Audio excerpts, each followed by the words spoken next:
दोस्तों साथियों अस्सलाम वालेकुम। अपने चैनल दस्तक विद इफ्तिखार मिर्ज़ा के साथ आडवा कनाडा से आपकी खिदमत में हाजिर हूँ। गुजारिश है कि मेरे चैनल को सब्सक्राइब करें और अपनी कीमती राय से मुस्तफ़ीद करें। साबिक़ सदर जनाब आसिफ अली ज़रदारी साहब ने मरूफ एंकर आसमा शराजी साहबा को एक इंटरव्यू दिया और बहुत ही वो जानदार इंटरव्यू था, सुनने के काबिल था।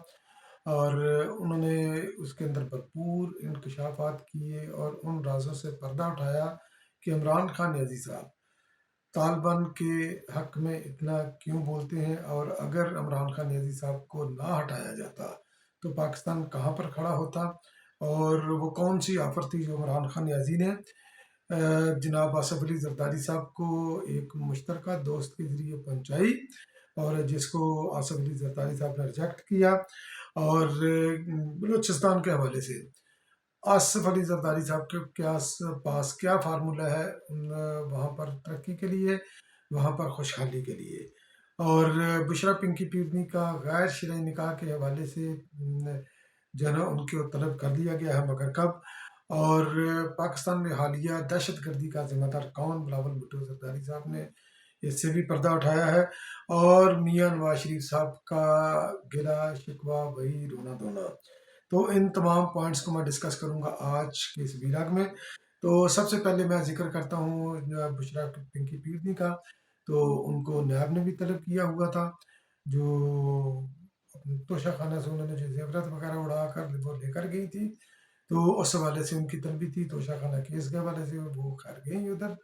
और फिर उसके बाद जो है ना उनका एक और जो है ना अहम तरीन केस चल रहा है, जो कि इंतहाई गैर अखलाकी किस्म का है, उनके गैर शरई निकाह के हवाले से। तो जिसके अंदर ऑलरेडी खबर मनिका साहब ने भी जो है ना वो तो इल्ज़ाम उन्होंने लगाया। उसके अलावा जो है ना ये ओन चौधरी हैं, जनाब मुफ्ती सईद हैं, उन्होंने गवाही दी। उसके अलावा उनका नौकर लतीफ़ उसने गवाही दी। और ये भी सुना जा रहा है कि उनके घर की एक खातून मुलाजमा, तो वो भी गवाही देने के लिए तैयार है। तो बहरहाल इस केस के सिलसिले में 14 दिसंबर को बुशरा पिंकी पीरनी को जो है ना वो तलब किया गया है गैर शरई निकाह के केस के हवाले से। अब आ जाते हैं जनाब मियाँ नवाज शरीफ साहब के गिला शिकवा। तो मियाँ नवाज शरीफ साहब का गिला शिकवा कोई कोई नई बात नहीं, और उनके गिले और शिकवों का महवर वही होता है अपनी ज़ात, और अपनी ज़ात से हटकर वो नहीं सोचते। अपनी नाक के नीचे उनको कुछ भी नज़र नहीं आता। उन्होंने जनाब जो है ना ये अपनी पार्लियामेंट्री जो पार्टी थी, खैर उनके जो पार्लियामेंट्री बोर्ड था जो इनका टिकटें वगैरह तकसीम कर रहा है, तो उनके साथ जो है ना वो उन्होंने एक गुफ्तगू करते हुए उनका इजलास था। उस इजलास के अंदर उन्होंने फरमाया कि अवाम जानना चाहती है कि 2018 के इंतखाबात में क्या हुआ। जो खबरें आ रही थी, जो रिपोर्टें आ रही थी, वो ये थी कि मुस्लिम लीग नून जीत रही है, मगर वो ऐसा क्या हुआ कि 2018 की इंतखाबात का नतीजा उल्ट गया। तो मियाँ साहब ये आप सिर्फ अपने बारे में ये बात कर रहे हैं। 2018 से अगर आप पीछे चले जाएं तो लोग ये भी जानना पसंद करेंगे कि 2013 में क्या हुआ। तो उस इलेक्शन में क्या हुआ, पाकिस्तान पीपल पार्टी को किस तरह आउट किया गया। फिर लोग ये भी जानना चाहेंगे कि 1990 के अंदर पाकिस्तान पीपल पार्टी के साथ क्या हुआ, जब आईजीआई बनाई गई, जब आपने पैसे लिए, जो कि असगर खां केस के अंदर ये साबित शुदा हकीकत है। उस वक्त क्या हुआ, फिर जब आपको 1/3 मेजॉरिटी दिलाई गई 1993 के अंदर, तो लोग ये भी जानना चाहेंगे कि उस वक्त क्या हुआ। तो जनाब अगर ये लोगों ने जानना है तो लोगों ने सिर्फ आपके लिए नहीं जानना। आप ये अगर आप ये कहते हैं कि 2018 में क्या हुआ, मैं ये जानना चाहता हूँ, मियाँ नवाज शरीफ या मुस्लिम लीग नून ये जानना चाहती है, तो फिर आपकी बात में कि थोड़ा सा वजन होता। मगर आप कौम की अगर बात करते हैं तो कौम को आपने ज़ौलक की या एस्टेब्लिशमेंट की गोद में बैठकर जितने जख्म लगाए हैं, और जो नफरत की सियासत आपने की है, जो इंतखाबात के अंदर जो आपने चुगलू जो है ना पेरा है, तो कौम उस चुगलू का राज भी वो जानना चाहती है कि आपने माजी में किस तरह जो है ना ये पाकिस्तान पीपल्स पार्टी को कॉर्नर करने के लिए, तो गलत तरीके से जो है ना ये आपने किस तरह जो है ना इलेक्शन रिग किए, और किस तरह जनाब जो है ना ये आप हाकम बने पाकिस्तान के। और कौम ये भी जानना चाहती है कि आप एस्टेब्लिशमेंट के साथ क्या डील करके पाकिस्तान के अंदर वापस आए, और किस बुनियाद के ऊपर आप जो है ना ये 1/3 मेजॉरिटी का दावा कर रहे थे। अभी तो खैर उस जो है ना गुब्बारे से हवा निकल गई है, तो ये भी कौम जानना चाहती है। तो खैर एनीवेज, उसके अलावा जो अगली मैं डिस्कस करता हूँ, बिलावल भुट्टो जरदारी साहब ने एक चीज़ का एक और चीज़ मैं जिक्र करता चलूँ कि इलेक्शन जो है ना ये इलेक्शन के इनकाद की तरफ एक मुस्बत पेश कदमी हुई है। तो इलेक्शन के अंदर जो D O R R Os वगैरह, ये ए आर ओज़ वगैरह जो है ना उनको लगा दिया गया है, तो उनकी तैनाती हो गई है। तो अब इलेक्शन का शेड्यूल जो है ना ये होना बाकी है। तो अब देखते हैं, यानी कि इलेक्शन की तरफ जो है ना ये यकीनी तौर पर मुल्क बढ़ रहा है, अनलेस को कोई ऐसी चीज़ अनहोनी ना हो जाए, या जो साजिशें करने वाले हैं वो कामयाब ना हो जाए। अदरवाइज मुल्क जो है ना ये इलेक्शन की सिमत ही बढ़ रहा है। तो बिलावल भुट्टो जरदारी साहब ने जो है ना वो फरमाया कि मुल्क की हालिया दहशतगर्दी का जिम्मेदार उन्होंने इंकशाफ किया। ये इंकशाफ कोई नया नहीं, तो उन्होंने इंकशाफ किया कि उसकी जिम्मेदार पी टी ए हुकूमत है।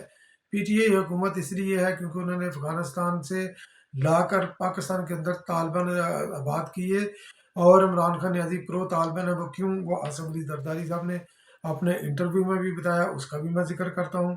और एक और, यानी कि आज जो अहम दिन है पाकिस्तान के लिए, एक तो शहीद जुल्फ़िकार अली भुट्टो का रेफरेंस की आज फुल कोर्ट समाअत हो रही है। और खैर वो लाइव तो नहीं जा रही, मगर बिलावल भुट्टो जरदारी साहब ने ये मुतालबा किया था कि इसकी लाइव कवरेज की जाए, क्योंकि पाकिस्तान के वो वज़ीर आज़म थे, और उन्होंने पाकिस्तान को आइन दिया, पाकिस्तान को जो है ना ये दफा में मजबूत किया, 93,000 कैदी वो इंडिया से छुड़ा कर लाए। तो इस कौम के ऊपर जो है ना शहीद जुल्फ़िकार अली भुट्टो के बहुत एहसान है। तो उनका जो अदालती कत्ल हुआ है उसका ट्रायल जो है ना ये लाइव होना चाहिए, ना कि जो है ना ये आप इसको बंद कमरे का इसको ट्रायल करें या इसको लाइव ना चलाएं, जबकि आप दीगर जो है ना मुकदमा तो लाइव चलाते हैं। तो और बिलावल भुट्टो जरदारी साहब का आज गुजरांवाला में पावर शो भी है, और वर्कर कन्वेंशन है, उसके ऊपर भी मैं बात करूंगा बाद में जब इनका जलसा हो जाएगा। तो आसफ अली जरदारी साहब का जो इंटरव्यू हुआ, तो उसके अंदर उन्होंने इस राह से ही पर्दा उठाया कि जनाब इमरान खान न्याजी साहब तालिबान की इतनी हिमायत क्यों करते हैं। तो वो तालिबान की हिमायत इसलिए करते हैं, जिस तरह बिलावल भुट्टो जरदारी साहब ने फरमाया, और ये तकरीबन इमरान खान न्याजी साहब ने खुद भी इतराफ़ किया कि उन्होंने तकरीबन कोई 40-45 हज़ार जो है ना ये लोग, ये उन्होंने खुद इतराफ़ किया 40-45 का, कि उन्होंने अफ़गान दहशतगर्द जो है ना वो लाकर पाकिस्तान के अंदर आबाद किए। तो बात सिर्फ ये 40-50 हज़ार की नहीं, बात जो है ना ये है कि उन्होंने अफ़गानिस्तान की एक अच्छी खासी आबादी, जो कि महाजरीन है, जो के पी के अंदर जो है उसके तूलो अर्ज़ में फैले हुए हैं। इमरान खान न्याजी ने जो है ना उनको उनके उनके वोट बनाए, उनके जाली शनाख्ती कार्ड बनवाए, और उनके वोटों का अंदराज उसके अंदर है। तो इसलिए इमरान खान न्याजी नहीं चाहते कि अफ़गान तालिबान को आइडेंटिफाई करके उनको यहाँ तो कैंपों तक महदूद किया जाए, या उनको अफ़गानिस्तान के अंदर वापस भेजा जाए। तो इसलिए इमरान खान न्याजी जो है ना अफ़गानिस्तान के हिमायती है। और जिस तरह ये उन्होंने 2022 के अंदर रियासत के साथ जो कन्फ्रंटेशन की, तो उससे भी ये साफ ज़ाहिर होता था कि ये तरबियत याफ्ता लोग हैं, और जो तहरीक तालिबान वाले तरबियत याफ्ता लोग हैं, वो पीटीआई के स्ट्रक्चर के अंदर इस तरह जो है ये घुल मिल गए हैं कि उनको आइडेंटिफाई करना मुश्किल है कि कौन जो है ना ये पॉलिटिकल वर्कर है, कौन नहीं। तो खैर आसफ अली जरदारी साहब ने जो है ना ये इस राह से पर्दा उठाया, और यकीनी तौर पर इसके अंदर इसके ऊपर जो है ना ये एक संजीदा से जो है ना ये इन्वेस्टिगेशन होनी चाहिए कि ये ऐसा क्यों हुआ, और अगर ये ऐसा हुआ तो फिर उनको जो करने वाले हैं उनको करारे वाकई सजा देनी चाहिए। तो आसफ अली जरदारी साहब के पास एक बहुत ही विजन और इकोनॉमिक प्लान है। उन्होंने बिलावल भुट्टो जरदारी साहब ने भी बोला था, आसफ अली जरदारी साहब ने भी जब यौम तसीस पर जलसा किया तो उन्होंने बलूचिस्तान के हवाले से बोला कि यहाँ की ज़मीन बहुत ज़रख़ीज़ है, यहाँ पर हम पानी लेकर आएंगे। तो उन्होंने अब वो पानी का रूट भी जो है ना वो बताया कि यह ताजिकिस्तान से गिलगित बल्तिस्तान आएगा, वहाँ से ये बलूचिस्तान आएगा, और बलूचिस्तान का रकबा सिंध और पंजाब से किसी भी सूरत कम नहीं, اور یہاں پر یہ ایک کوالٹی، ایک ہائی کوالٹی کی جو ہے نا یہ کاٹن بھی جو ہے نا یہ پروڈیوس ہو سکتی ہے، اور وہاں پر زرعی اجناس جو ہے نا یہ وافر مقدار میں آ سکتی ہیں۔ اور کچھ لوگوں کا یہ خیال ہے کہ یہ ڈیم کیوں نہیں، کہ یہ تاجکستان سے پانی کیوں؟ تو اس کی ایک نیچرل سی وجہ اسد علی زرداری صاحب نے بھی بیان کی، جس سے یہ پتہ چلتا ہے کہ بندے کا ہوم ورک ہے، اس کی ویژن ہے۔ انہوں نے بولا کہ پانی جب آتا ہے، دریائی پانی جب آتا ہے تو اس کے اندر جو ہے نا یہ بھل ہوتی ہے، تو یعنی کہ نیچرل کھاد آپ اس کو کہہ سکتے ہیں۔ تو وہ جب زمین کے اوپر جاتی ہے تو 2-3 مہینوں کے اندر جب وہ پانی سوکھ جاتا ہے تو وہاں کی زمین بہت زرخیز ہوتی ہے۔ تو یہ خیر یہ ویژن ہے آصف علی زرداری صاحب کا۔ اور پھر انہوں نے اس راہ سے بھی پردہ اٹھایا کہ جناب پاکستان پیپل پارٹی کا امیدوار وزیر اعظم کا کون ہوگا۔ تو اس کے اندر بھی انہوں نے کلیئرٹی نہیں دی۔ انہوں نے بولا کہ امیدوار میں بھی ہو سکتا ہوں، خورشید شاہ بھی ہو سکتا ہے، بلاول بھٹو زرداری صاحب بھی ہو سکتے ہیں، اور پاکستان پیپل پارٹی سے کوئی بھی ہو سکتا ہے۔ تو یہ ڈپینڈ کرتا ہے الیکشن کے بعد رزلٹ کیا آتا ہے، کیا کیمسٹری بنتی ہے الیکشن کی، تو اس کے بعد جو ہے نا یہ چیزیں یہ ڈیسائیڈ ہونے والی ہیں۔ تو مگر یہ کہ بعد انہوں نے بلاول بھٹو زرداری صاحب کی طرف بھی وہ انکلائنڈ ہیں، یہ بھی انہوں نے اس چیز کا بھی انہوں نے شو کیا۔ پھر انہوں نے یہ بھی فرمایا کہ میں نے 14 سال جو ہے نا یہ قید کاٹی، اور 7 سال اس کے اندر جو ہے نا آن ٹاپ آف 14 سال، کہ 7 سال جو ہے نا عمران خان نیازی کے دور کے اندر بھی جیل کاٹی۔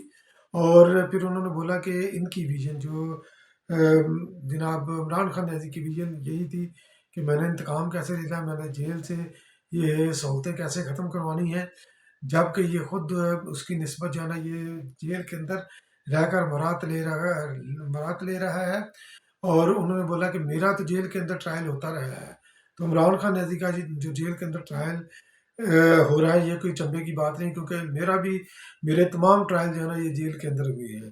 تو بہرحال انہوں نے کافی اس چیز کے اندر جو ہے نا یہ کافی انکشافات کیے۔ انہوں نے ایک اور بڑے راز سے پردہ اٹھایا کہ شہباز شریف کو وہ لیڈر آف دی اپوزیشن نہیں بنانا چاہتے تھے۔ وہ مجبوری یہ ہوئی کہ خورشید شاہ صاحب نے کمٹمنٹ کر لی، بلاول بھٹو زرداری صاحب نے بھی دستخط کر دیے، اس لیے شہباز شریف صاحب کو جو ہے نا وہ وزیر جو بنانا پڑا، لیڈر آف دی اپوزیشن ان کو بنانا پڑا۔ تو جب تحریک عدم اعتماد آئی، انہوں نے اس طرح سے بھی پردہ اٹھایا کہ عمران خان نیازی نے کیا آفر کی۔ عمران خان نیازی نے ایک دوست کے ذریعے یہ پیغام پہنچایا کہ آپ تحریک عدم اعتماد واپس لے لیں، تو ہم آدھا ٹینیور آپ کر لیجیے گا، آدھا ٹینیور میں کر لوں گا۔ مگر خیر آصف علی زرداری صاحب نے یہ واپس پیغام بھیجا کہ ابھی جو ہے نا یہ بہت لیٹ ہو چکا ہے، کیونکہ میں کمٹمنٹ کر چکا ہوں اور میں اپنی کمٹمنٹ کے اوپر میں کھڑا رہتا ہوں۔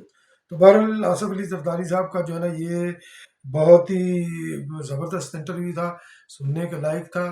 پاکستان کی تاریخ تھی، پاکستان کا مستقبل تھا، ایک ویژن تھا، کہ بلکہ وہ یہ کہتے ہیں کہ میں جو ہے نا یہ پلان بناتا نہیں بلکہ میں خواب دیکھتا ہوں، اور خوابوں کو پھر جو ہے نا یہ پلان کی شکل میں شکل دیتا ہوں، جس طرح کہ بے نظیر انکم سپورٹ پروگرام میرا خواب تھا، جس کو میں نے ایک پلان کا جو ہے نا وہ روپ دیا۔